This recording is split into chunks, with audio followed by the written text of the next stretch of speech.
She stepped onto the training field.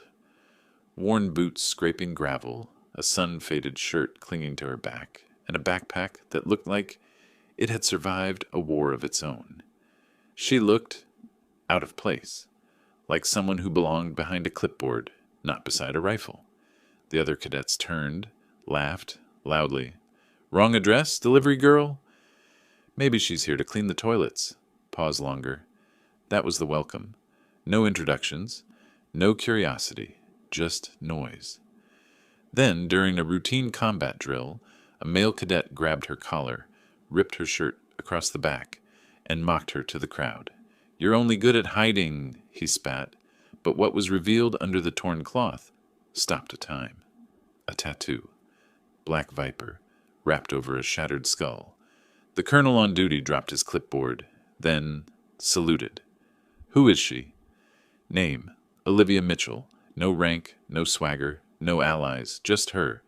She'd arrived alone, driving a pickup that wheezed more than it roared.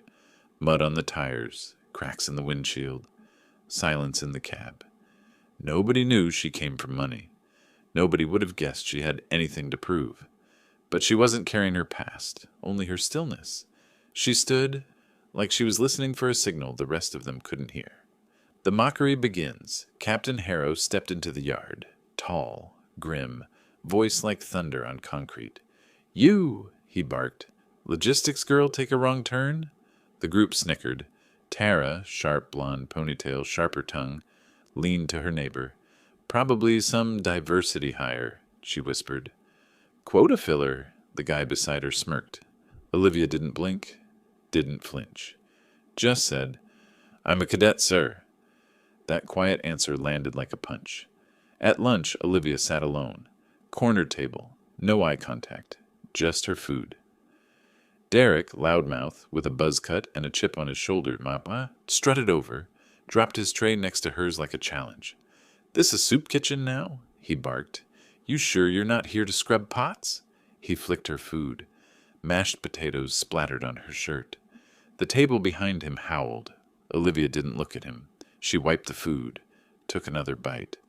Like nothing had happened, and somehow that made them angrier.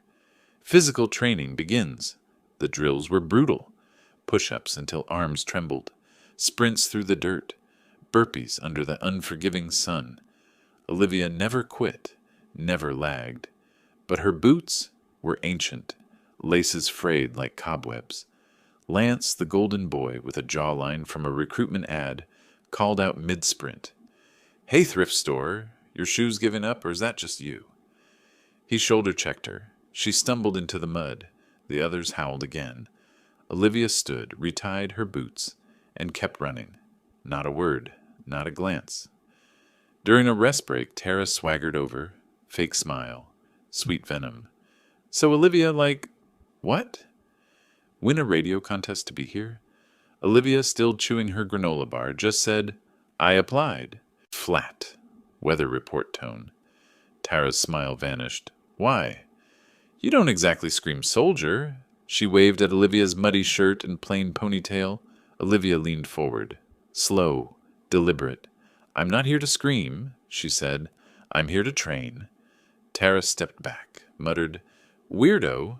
Map in hand, Olivia moved alone through the forest. Compass steady. Steps silent. Kyle, all wiry energy and loud insecurity, spotted her under a tree.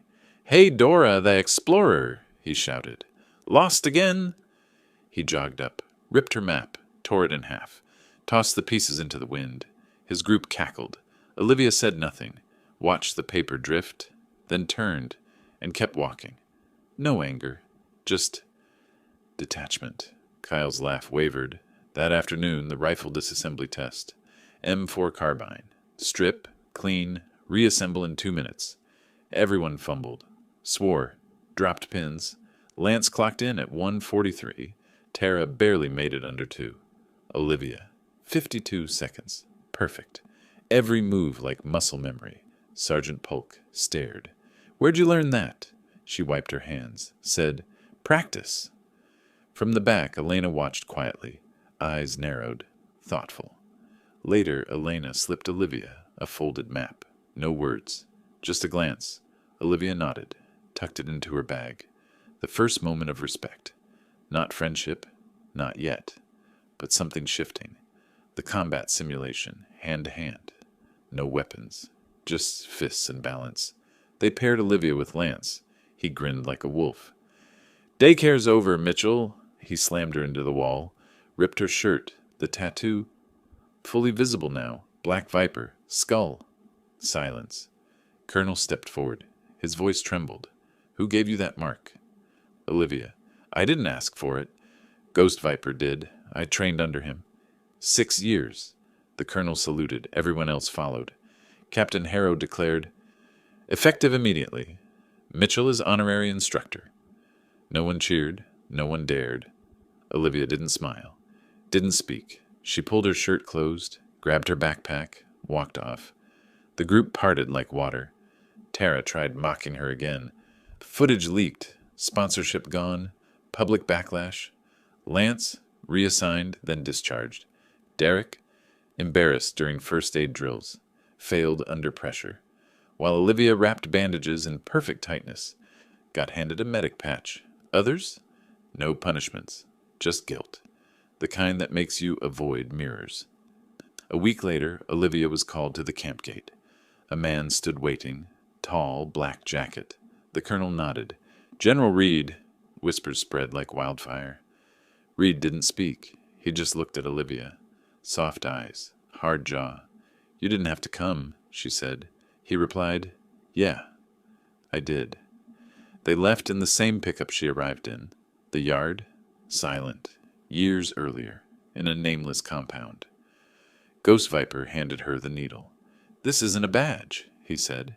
It's a promise. She nodded. Didn't cry, didn't wince, just accepted the mark. Back at camp, everything felt different. Cadets trained harder, spoke softer, looked over their shoulders. During the night drill, a cadet named Sam found her old photo. Faded, frayed. A man beside her, blurred face, stood tall. Sam whispered, who was she really? Nobody answered, but they all knew. She didn't shout, didn't brag, didn't beg. She just stood, took the hits, and never folded. Pause. Her silence said more than their screams ever could. To every underdog watching, your time is coming. You don't need a spotlight. You just need patience. Hold your ground. You're enough. You've always been. Where are you watching from? Drop a comment below. Hit like, subscribe if Olivia's story hit you somewhere deep. This isn't the end. This is the beginning of stories that remind us. You don't need to speak loudly to leave a mark that echoes.